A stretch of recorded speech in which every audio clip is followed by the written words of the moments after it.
Awesome. Okay, welcome everyone to another episode of Sleep Science Academy, interviewing the experts. And I'm super excited today to have my good friend James Williams on today's show. And James Williams is a performance breakthrough coach and speaker, and who's passionate about focusing on creating outer world impact through inner world mastery. So everyone is in for an amazing treat. James is not only an amazing coach, he's an amazing friend of mine, and we are blessed to have James on today's show to talk about energy, mental bandwidth. We're going to talk about stress. We're going to talk about sleep. We're going to talk about a lot today because James has a lot to share with us. So I want to just start off by kicking this off by really saying, James, why right now is it so important for people to really understand the power of mindset? Right now, obviously, we're still in the middle of the COVID experience, as I'll call it. But why right now do you see more than ever important for people to understand what mindset is, maybe help define what that is, and then we can get into a conversation about that. Yeah, great question. And it's, there's two kind of points to this, actually. The first one is the understanding that even outside of the pandemic, right, before this happened, right, and our lives were just our lives, our mental bandwidth, our mental energy, all the processing that happens mentally for us day to day is quite extensive. There's a lot of decisions that we make. There's a lot of things that impact our mental energy. And so there's already a lot going on in this fast-paced life. And then the pandemic happened. It's something that not just in the United States, but worldwide has taken over the news. It's taken over people's conversations. You literally can't have a conversation with someone without it coming up. So what's happened is that right now, where if you think about this as bandwidth or mental energy, there was a certain amount of mental energy that we had access to, that we thought we had access to for running our days. Suddenly we get this thing come into our life, which is requiring more mental bandwidth because there's a low level anxiety or stress that we can experience, whether it's from other people or from ourselves. So suddenly now we're required to work harder to be the same person we were before. So why this is really important, not only because we understand that, yes, there is a requirement for more mental energy now, but also science has proven that when a challenge is put upon you, when adversity comes up in your life and you're called to level up, it's a really great opportunity to take that on, because when things are harder and you level up and you implement habits and systems to level up, those things are more likely to solidify in place. So we've got a great opportunity to use this challenge to look at ourselves, to look at our bandwidth, and come out the other side in an even better mental place than we were before, if we choose to do the work. I love it. So let's dive right into what that would look like as far as, somebody who, maybe was running a business, somebody who had a family, has already a very thin mental bandwidth as is, and now we get this whole other layer of stress.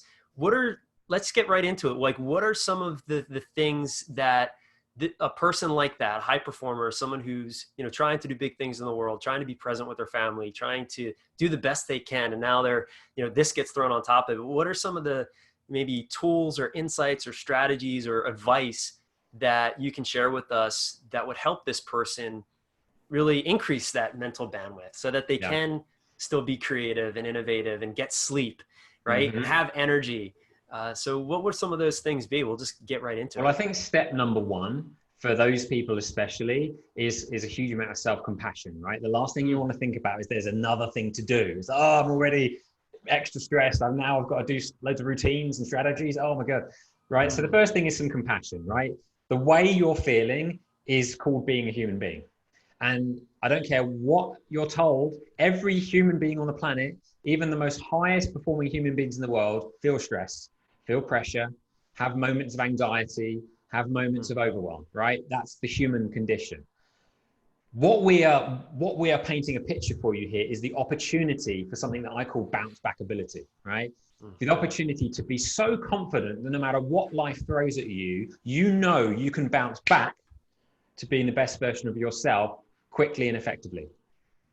So start with compassion and understand that this is an opportunity. It's not an obligation or a task. This is an opportunity for you to feel better, ultimately.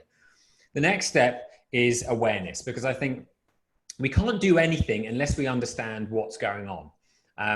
Especially if your bandwidth is already low. Well, if you recognize that, that's great, because a lot of people think that their lives and their energy levels are set, and that's just what they experience, and they don't have opportunities for more. So understanding that you have opportunity, that there is low bandwidth, is really great. And there's more awareness to build, and that is to start looking at, well, if we just talk about the mind, what are the thoughts and the beliefs that do not deserve space on your mental dashboard? And these are the beliefs that are negative, that are disempowering, that are just not true. And you've got to really think about those thoughts being not true, because actually a lot of the things we think are not true. Even some of the things that are positive are not true. Yeah. So we get to decide, what do we want to focus on? Do we want to focus on the ifs and the buts that are negative? And do we want to focus on the things in our past that are negative? Or do we want to focus on the things that are going to give us ROI? So I was talking to Devin earlier about what is called the default mode network, which is the network in your mind that holds all the chatter, all that, and everyone can resonate with, the busy mind and those thoughts running around and making us feel kind of like we're going a little bit insane.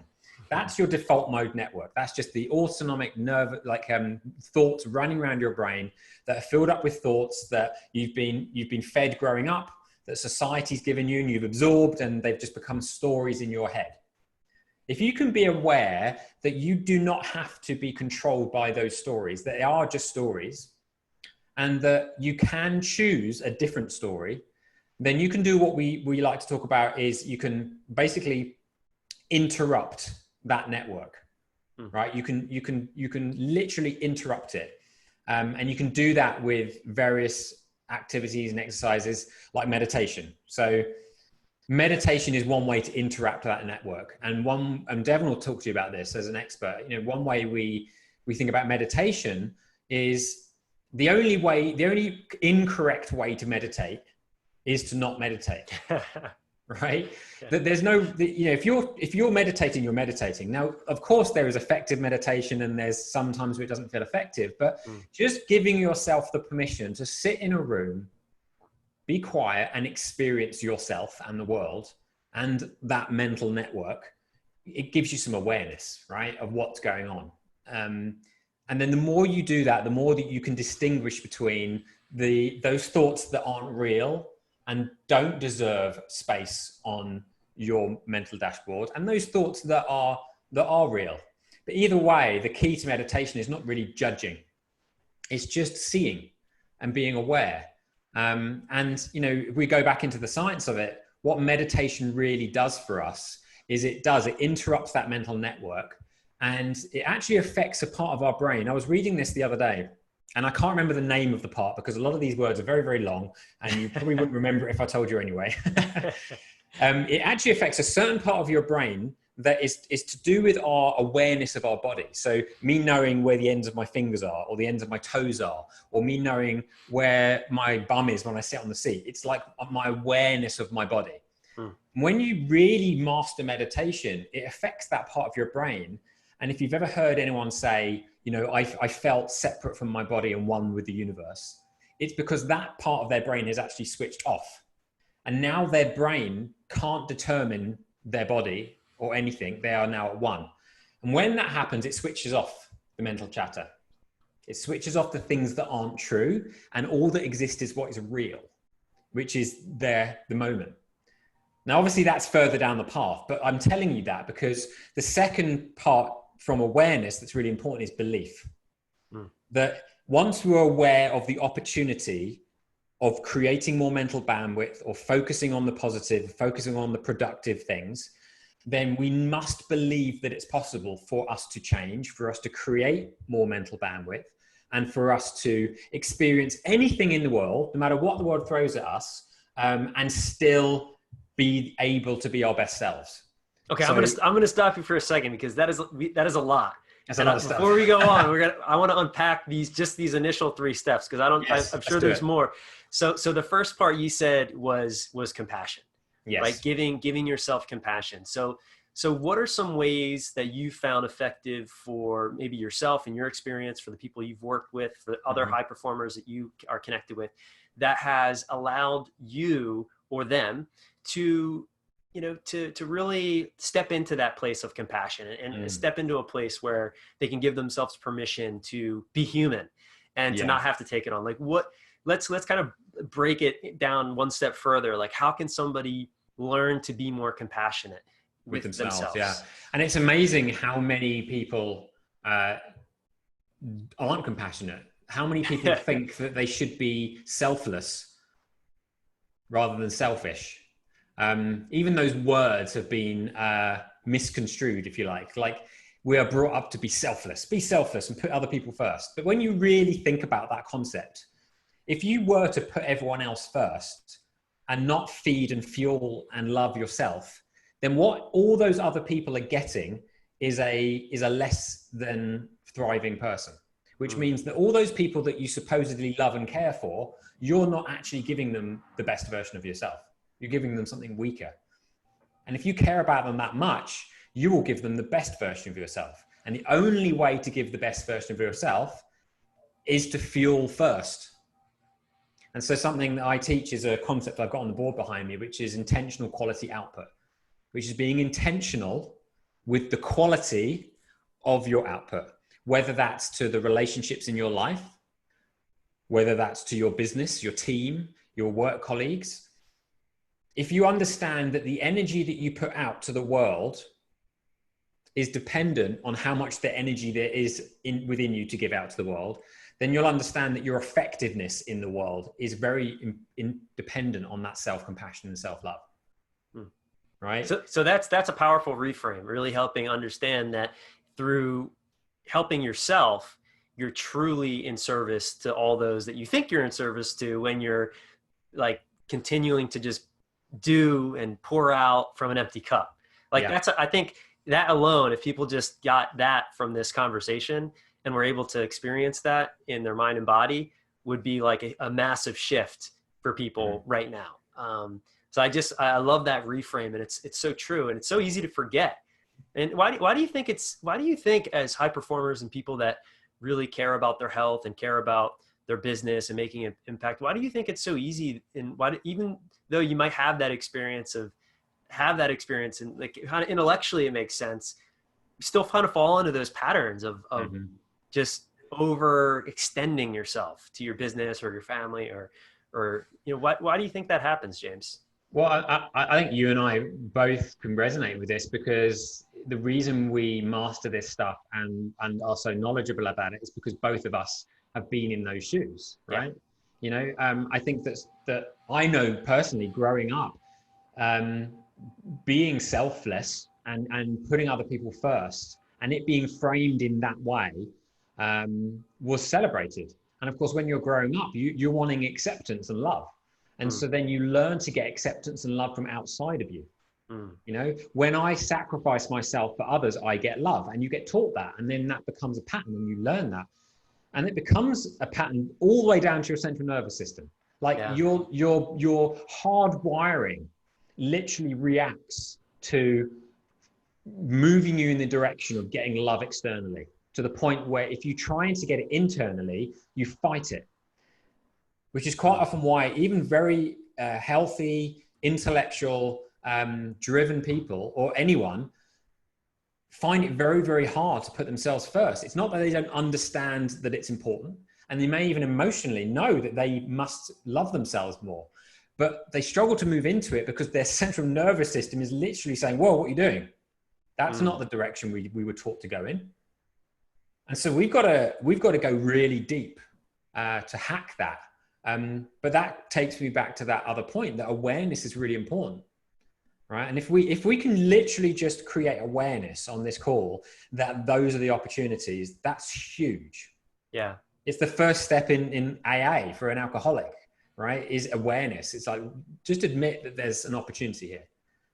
Now we've got somewhere to go, right? And so I think that I think a lot of it is society and how we're brought up. And it's not meant to be a mean thing. You know, it's great to do nice things for other people. But when you're, you know, a young child and you think that you don't really develop a conscious mind until you're about 8 years old, you're absorbing stuff as it's spoken literally. And if someone says and paints the picture of self-sacrifice as being something that's great, you take that on. Yeah. Yeah, I mean, I know I see a lot in my practice helping people sleep is, you know, that's definitely a common pattern. And, you know, it creates anxiety, and it creates, you know, people don't allow themselves to give themselves permission to have that self-compassion and practice self-care, sleep, you know, meditation. It's a real, you know, even just like shifting that pattern. And what I hear you saying is like really these patterns get lodged in our body. And it's like coming from a young age of being rewarded for, you know, doing all the things for everyone else. And then, you know, this kind of programming that happens. So that's definitely a lot there, I think, for people to digest, but I think it's important, and it's a really powerful frame that you share, James, really understanding that, yeah, fully expending your energy and giving without taking the time Yeah. to fill up your cup. It's interesting because I think people intellectually get it, but like you said, the body resists it because it's you know, it's not just in our head, it's in Right. yeah. So It's okay. real, you know, it's trauma. I mean, people might not realize, people might paint that word trauma as, oh, you know, going through a really intense accident or experience in your life that was very, very intense and traumatic. But trauma, you know, there are different types of trauma, and there can be trauma that is basically patterns over a long period of time that cause an impact on the central nervous system, right? On the autonomic nervous system. And so it is trauma, but the good news is we can overcome that. Yeah, it's beautiful. I'm actually reading a great book right now called The Body Keeps the Score. And Mm. it's all about trauma. I don't know if you've read that one yet, James, but it's pretty powerful. Oh, I haven't. Yeah, really good book. Yeah, okay, so let's kind of move on to this second step, because I mean, obviously we could talk this entire hour And just we about have done. step one, but I want to, you know, I want to make sure we keep the conversation going. So the second step here, you said, to increasing mental bandwidth, is after having that self-compassion and you know, understanding that, you know, you need to take care of yourself, is increasing your awareness. Yeah. And can you explain a little bit more about and you mentioned that meditation is one way of doing that. Mm. Can you share with us why, and why, not only why that's important, but how can we begin to start to increase our awareness? Like, what are Yeah. some ways of maybe beyond meditation? Because I think Yeah. a lot of people have a lot of resistance to that. Maybe Mm-hmm. not ready for that. But what are some other ways that we can increase our awareness so that we can start to see the beliefs and the thoughts that aren't serving us to create Yeah. more bandwidth? Well, let's start with the why, as you said. Why is it important? Well, um, if you can imagine, and this is something a mentor said to me once, if you can imagine the difference between being aware of an opportunity or a challenge and being unconscious to it. You know, there's a lot of people who are unconsciously incompetent. They don't know that there are opportunities for them to improve, grow, be happier, sleep better. They don't know. Yeah. So we take someone from being unconsciously incompetent to consciously incompetent so that they know. And the reason I'm telling you this is because that step of being aware of opportunities is seen by some people as being aware of problems. Mm. And a lot of people don't want to be aware of problems because of the lack of self-love. If they tell themselves they're doing something wrong, it's more bullying. And so they resist it and they focus on, well, I'm just going to focus on what I know is going right, or I'm just going to try and just focus on these things because I can't face thinking that I'm not doing something right. Okay. So it's really, awareness is really important because, like the metaphor of the gardener tending to his garden, he has to pull the weeds out first. And of course, when he pulls the weeds out, the garden's now full of dirt and it's not particularly attractive and it feels messy and it feels ugly and it is not attractive to look at. It's a bit like pulling out the weeds of awareness, right? Becoming aware of the fact that, you know, maybe our diet's not what it should be, or maybe, you know, we're staring at our phone before we go to sleep at night, or maybe we're, we're really not treating ourselves the way we should be. It's ugly at first. We've got to see the ugly truth. But what we're doing is we're creating space in the garden for all the flowers to grow that actually have ROI, that are going to fuel us. They're going to smell nice, and they're going to be beautiful, and they're going to give a lot back to us. And so if we can bring awareness to the fact that it's going to be ugly, it may even be painful to be aware, but we are willing to go through it, because on the other side of that is a flourishing garden, is an opportunity for huge amount of energy and opportunity and self-confidence and courage, and the feeling that whatever life throws at you, you're not going to be thrown off. And so that's why awareness is important, because without the awareness, the understanding of it, the next step to motivation to take the action is going to be tricky. Okay, so that's why it's important. And you ask, well, how can we develop awareness? Well, I mean, you and I, Devin, wear one of these on our fingers, the Aura ring. That's one example of gaining awareness. So me and Devin, obviously Devin is like one of the best sleep coaches in the world, and he got me into the Aura ring. But both of us have something similar, as we love to measure so that we can manage. And I think that theory is true in all areas of growth in life. Whether it's your business, your relationships, your health, if you don't measure it, you can't manage it, because measuring is developing awareness. Right. So when we measure our sleep, and now this, and Devin says this to me all the time, don't get too obsessed with the stats, right? You can feel if you've had a good night's sleep. But where this gives opportunity is that if I've been feeling a bit more run down, I now have a measurement of one of the things that is the most important area of recovery in our lives, which is sleep. So now I can say, well, things haven't been feeling great. Where can I gain some awareness? Well, I can look at the stats on my Aura ring. I can look at how I've been sleeping and my times, and I can see if there are any opportunities for adjustment. So we can take that measurement into other areas of our life. So say our relationship. One practice that Emily and I do, which is not only to gain awareness, but it's also to curate gratitude, which is a whole other conversation, is we have a gratitude practice together.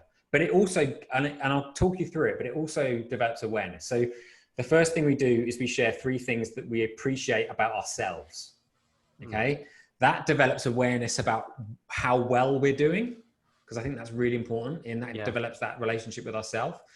We then share 3 things we're grateful for, which gains awareness of our surroundings. And we share 3 things that we love about each other, or love about you could do it with someone else in your life, which develops awareness on our relationships. Now, the interesting thing about that process is if you're having a hard time and you go into that practice, sometimes that practice is tough.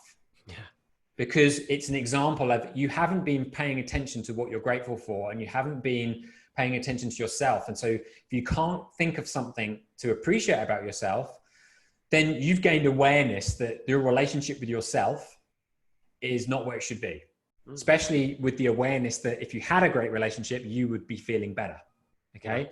So that's one simple little practice that you can do that it feels great. And it's a beautiful bonding exercise. You can gain awareness in your diet by paying attention to how you feel after you eat something, right? And recognizing that every time I eat that thing, it makes me feel bloated. Or every time I eat this thing, it makes me sleepy. People are often just going through life kind of unconscious. And the best thing about the human body, mentally, physically, spiritually, like, it will tell you what it needs, right? If you feel the emotion of resentment, that indicates a lack of self-love. If people are giving and giving and giving and not getting anything in return, right? Resentment is a lack of self-love, because you're giving to others more than you're giving to yourself, right? If you're feeling a stomachache, you've eaten something that you shouldn't have, or you've eaten it too fast. If you're feeling tired, then look at your sleep and your energy patterns. And so your body tells you everything you need to know. And so developing awareness is very important, because you have the most intelligent system on the planet for telling you what's wrong, and with every opportunity of how to solve that. And so that is why it's important, and I'm hoping I've explained some ways in which you can develop that way. Thank you. I mean, I love the strategy about the appreciations and the gratitude. I think that's really powerful. And, it's such a simple thing. And I know what's simple to do is simple not to do. Right. Yeah. So it's like, do you set an alarm on your phone? Do you have a trigger for when you and Emily, experience that practice together? What does that look like for you? So how Well, can you remember, you're totally right. And one of the reasons people don't follow through with new routines or strategies is that they're relying on their memory. And if something is not habitual, then you are going to have to remember to do it, which is extra work. Yeah. And I'm a fan of working, getting the best results without working as hard as possible, right? I like to get results easier. Why work harder than you need to, right? So if you find that you're forgetting to implement a routine, then, think about what can you do so you don't forget it. And Devin just gave you a clue. You can set an alarm. I remember when I was trying to implement new strategies, when I first became an entrepreneur and didn't have the structure of working for a corporate company, suddenly I had everything in my days had to be, I had to think about, because I didn't have the boss telling me to go to lunch or, telling me to do this first.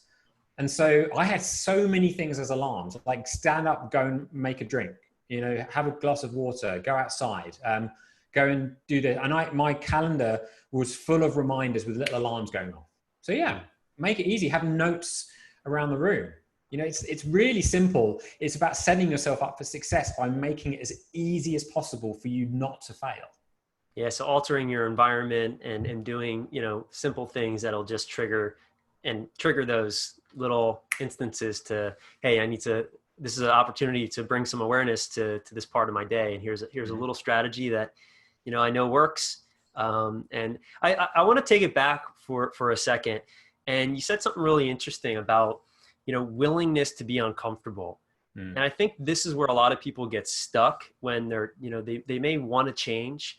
Maybe they want to improve their sleep. Maybe they want to, start a business. Maybe they, whatever. Right. And there's the piece that they get stuck on is their willingness to be uncomfortable, because it's, it's let's kind of riff on that a little bit. Like, how can somebody now has the awareness that they haven't been taking care of themselves, and they know, okay, now I got to be compassionate. I understand, I get it. And now they're at this place where it's like, okay, I need to make some changes. These changes are going to be uncomfortable. And, there's that little, little hill, mountain or whatever that you have to get over, right? To accept, so what can you share with the people that are going to be listening to this for how they can be more willing to embrace the uncomfortability that comes along with growth and change? Yeah, it's a great question. Well, if they're thinking that, then they're missing one piece of crucial awareness. And that is they've chosen to get uncomfortable a ton of times in their life to achieve a result, right? They've had job interviews, or they've worked out at the gym. They've been maybe some mothers that have had a baby, right? It's pretty uncomfortable. There's been situations in every single human being's life where you have consciously chosen to aim for a result, and you've been fully aware of the uncomfort that comes along with that, yet you've moved into that. So my question to you would be, what was the difference between that scenario and now? Why did you choose to be uncomfortable then and now? And it'll be down to that second point that we'll go into, which is the belief of the benefit. Like, a mother can see, someone who wants to be a mother is so attached and has visualized to such an emotional degree the experience of being a mother that they are willing to go through the uncomfort to be a mother. The person that is like, I really want to be fit. I want to see my abs on the beach, or I want to lose 10 pounds, or I want to be able to fit in that dress or those pants again. They've visualized the result to such a degree. There's such an emotional connection to the result that they're willing to go through the uncomfort to get there. So if there's a struggle, if it's slowing you down, it just means that you haven't actually really felt what it's going to be like when you achieve the goal that you are aiming to achieve. You haven't thought about it enough. You haven't visualized it and attached yourself to it. And you probably don't truly believe you can do it. Because if you did, you'd be willing to go through uncomfort. Because the truth is, uncomfortable, if you shift the perspective, is such a great place to get to, because if it's not uncomfortable, then you're doing something wrong, right? When I'm aiming for something big and I start getting uncomfortable, it's like, yes, okay, I'm feeling the burn, right? It's a bit like, when you're working out and you feel the burn, you're kind of proud of yourself. You're like, oh yeah, that hurts. It's almost sick, isn't it? You kind of love the pain. You can paint that same perspective on this. The feeling of nervousness and fear is very similar to the feeling of excitement. So can you shift that perspective and say, okay, I'm a bit nervous. This is going to be uncomfortable, right? Let's do it, right? Let's pump this up, because I see what could happen. And I want it. And I want it so bad.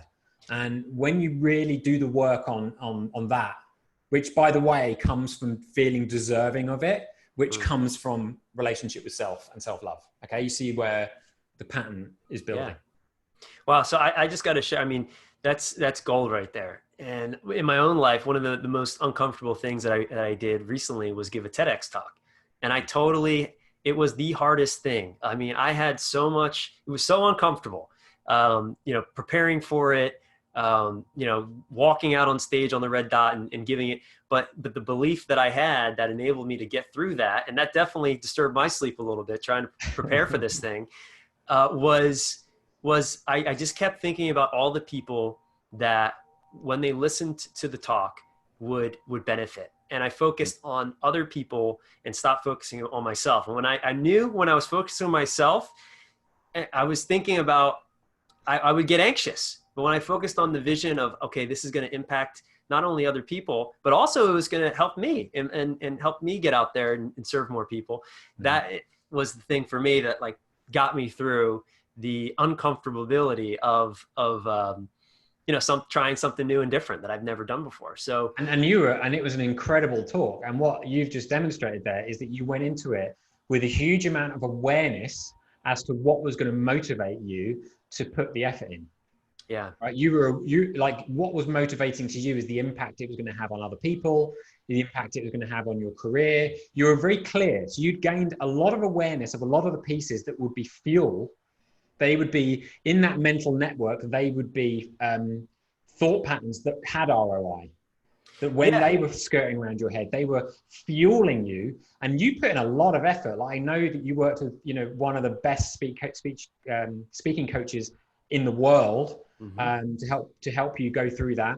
You put so much effort in, and it was an incredible talk. And you can't do that unless you develop awareness, which then motivates you with self-love and delivery. And it doesn't make you any less comfortable doing it. I know it was scary as hell for you. You went through it. And I think that if people think that there's going to be a point where it's not scary to achieve something and they're waiting for that, you're going to be waiting a long time. Right? Yeah. And I think there's so many people that the analogy of the bridge, they get to the bridge and then they're standing up there and they're looking down and then they just, for whatever reason, they can't jump. And they want to jump and they see down there's this refreshing water and it's crystal clear and, but they just get stuck on the bridge. And then sometimes they get off and they walk the other way. And it's like the dream is in the water, right? And it's like, so let's talk a little bit about this next piece. So you said the third piece of this is beliefs, right? We kind of started to get into it a little bit, but how can we use the power of belief to help us increase our mental bandwidth to be able to take in more and or take in less or whatever to help improve our energy and our sleep and our life? So the important distinction, because I've heard people use another word that doesn't mean the same thing. Some people use the word hope a lot, right? I hope this is going to happen. I hope that's going to happen. Hope and belief are very, very different things, right? Hope is like you're waiting for something else to happen for this thing to arrive in your life. Belief in yourself is belief that all the effort, all the struggle, all the messiness is going to pay off.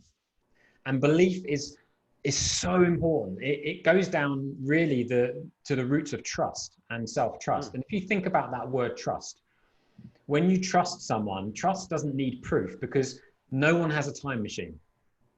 right? And it comes back down to that building a relationship with yourself. Mm.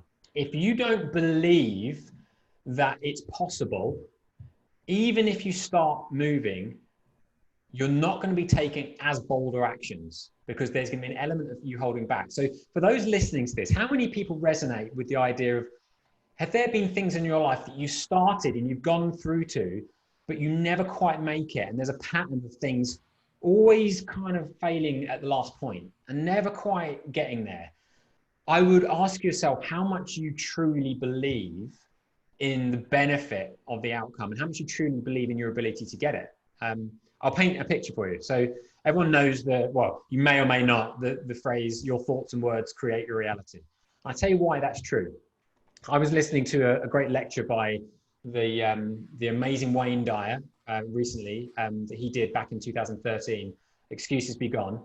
And he's talking about a time that he was on an airplane and a lady came along to sit next to him, and she was putting her bags away in the overhead locker, and it was camera equipment. She was putting this camera equipment away. And he said to her, "Oh, you're a photographer, that's great." And she said, yeah, I'm a photographer. You know, I'm never going to be rich, but I really enjoy it. And he kind of looked at her and he said, do you want to be rich? And she said, well, yeah, of course. Everyone wants to be rich. But, I'm a photographer. I'm never going to be rich. And he said, man, you're sitting next to the wrong guy on this plane.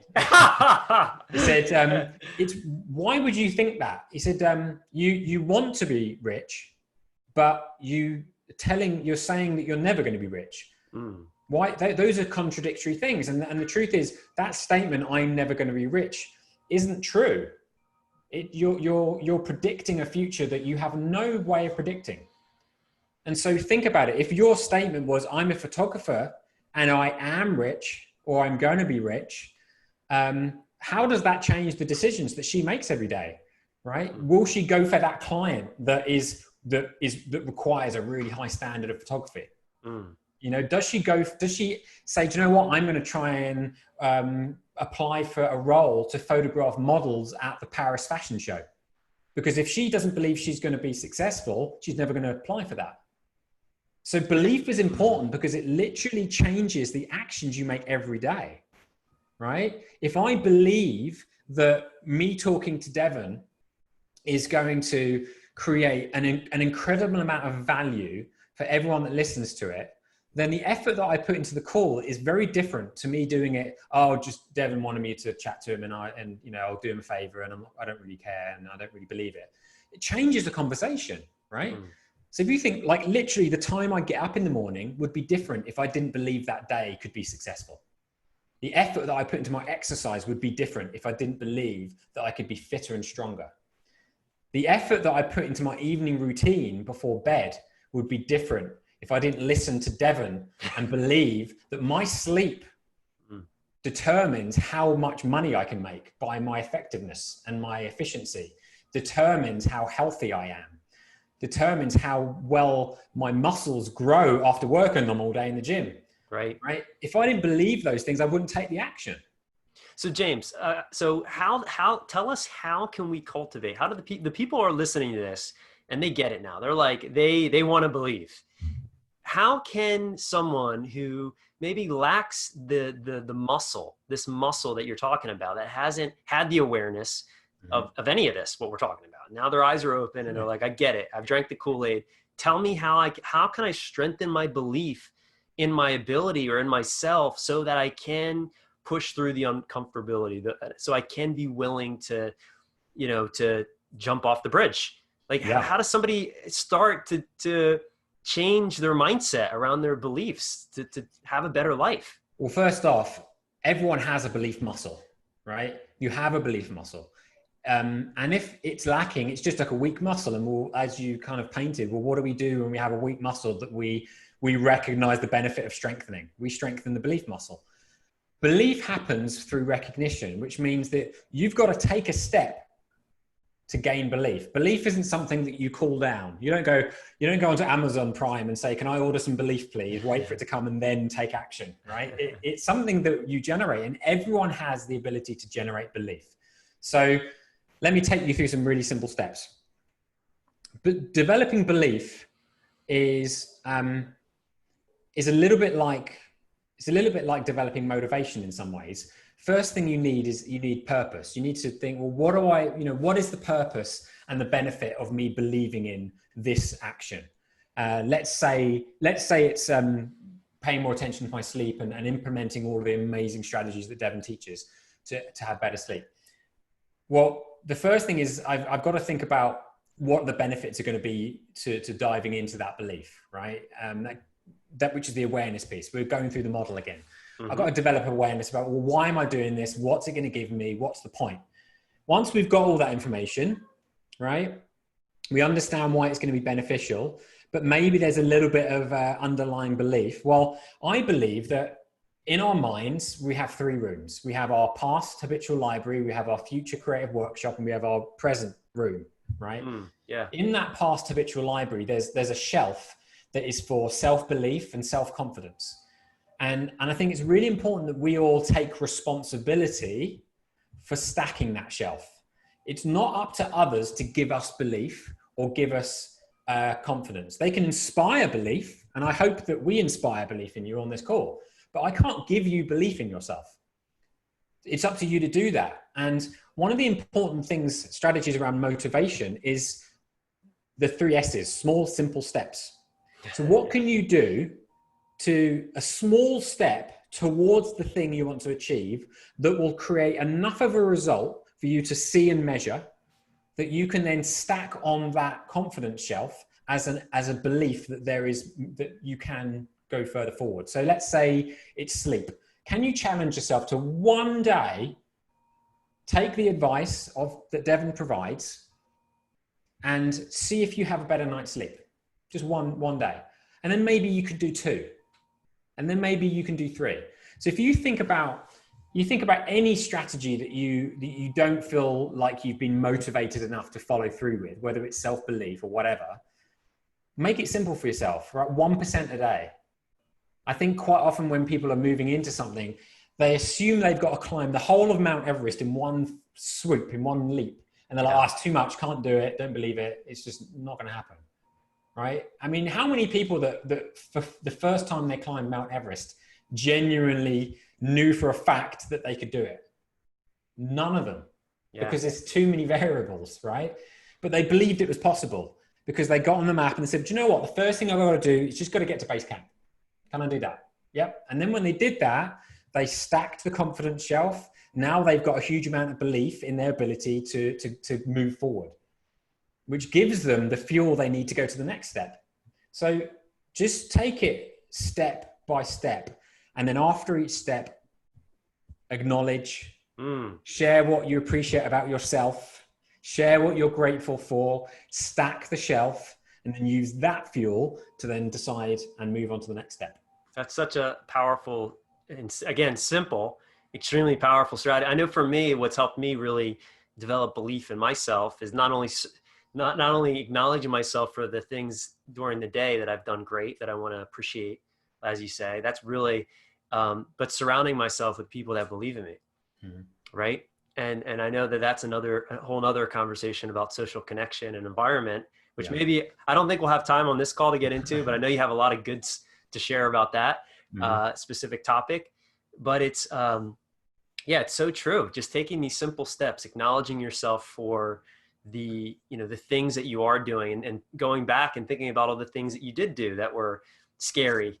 I love that. Like using the past to power the present versus let it disempower you, which so many people just let the past destroy them. They just, they focus on all the things they didn't do. Right. And that's why, maybe they don't have confidence to jump off the bridge. Totally. They don't trust themselves. The mantra to really think about with your past is that I use my past, but I don't let my past use me. I like that.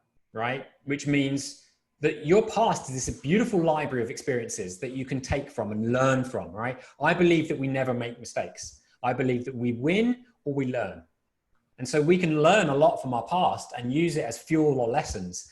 But if we allow it to taint negatively our belief in ourselves for the future, then we can't progress, right? Because our future's not been determined. And I think it was Ralph Waldo Emerson who said, as you think, so you are. As you are, so you act.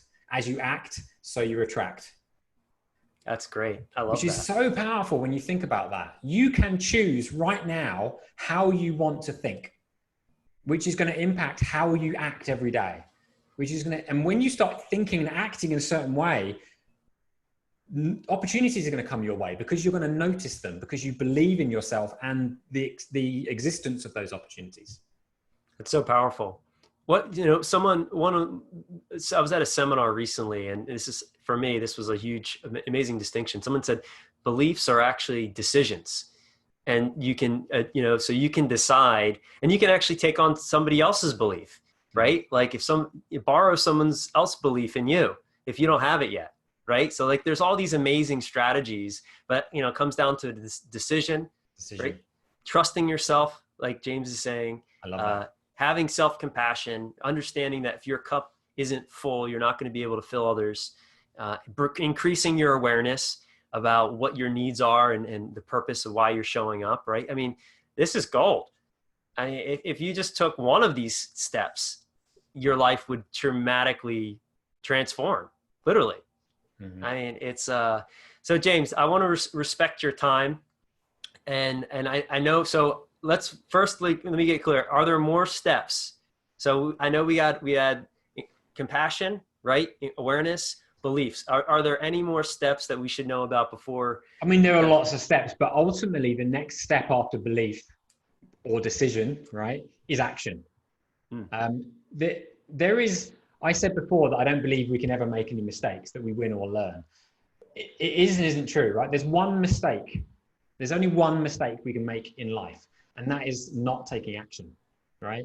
It doesn't matter if that action works out the way you expected it to, or even if you fail a few times. But what's really important is taking action. And when you have the awareness and you have the belief fueled by that self-compassion and filling yourself up, then your chances of success with consistent action is increased.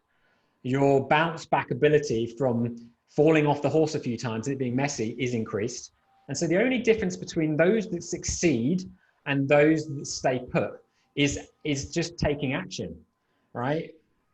The most successful people, the happiest people, the best relationships, they failed a number of times. The difference is they're not really sitting in that failure. They're learning from it and taking more action quickly. And so the next step is action, move.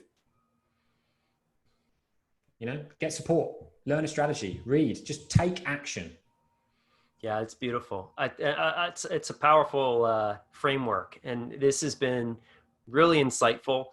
And I know that people that are watching this are going to get so much out of it. And if you just take that action on any of what we just went through, what James just knowledge dropped on us, you're not only are you going to sleep better, but you're going to be more compassionate person. Your relationships are going to get better. You're going to make more money, and you're going to feel better while doing it. So it's like it's a win-win-win all around. And obviously, this is a journey. This is James. I know you're a diligent learner and constantly working on yourself. So am I. And it's not like this happens overnight, but with the right support and guidance and a clear path, this is how we expand and how we grow and how we really, and what more, it's so important right now. I think this conversation is so relevant right now more than ever. And I just want to appreciate you for sharing, keeping it simple for us, and also, just for how you show up in the world and how you're inspiring your communities, and just appreciate you being on here and sharing, because I know this is going to really help a lot of people, and it's helped me. So thank you. I appreciate being invited, and the work you do is so important, Devin. So I'm very much aligned with everything you do. And I think that, you just showing up and having these interviews and doing the work you do is so important. And I hope that people recognize that none of this is extra work. It's all opportunity that is accessible to everyone. Just invest in yourself in every possible way, and recognize and be aware and believe and take action on the things that are just going to make you happier and more successful, and regardless of what the world throws at us, right? That's the best thing about all of this, is that we don't have to be afraid of what the world throws at us when we know how to thrive. It's amazing. So James, where can people that are going to be watching this find you to continue to learn from you? Where Well, should they they can go where should to my everyone go? website, they can go to my website, which is the Growth Edge. On my website, there's actually a little section on there for freebies. So anyone listening, you can have access to the freebies. There's a few little downloads and things in there to support you with some strategies. I also have a free Facebook group on Facebook called the Growth Edge, which you can join. It's free. I go live Monday to Friday and just share some strategies and insights. It's a great community in there. So come check us out and say hi, and keep doing what you do. Awesome. Well, I hope everyone takes advantage of that. And again, thanks for making the time. I know you're a busy guy, and we look forward to having you on again to talk about, in a different topic, because I know you're a wealth of knowledge and there's so much we could have talked about, but this was what we were supposed to talk about. So I appreciate you, and we'll see you next time. See you next time. Take care, Devin.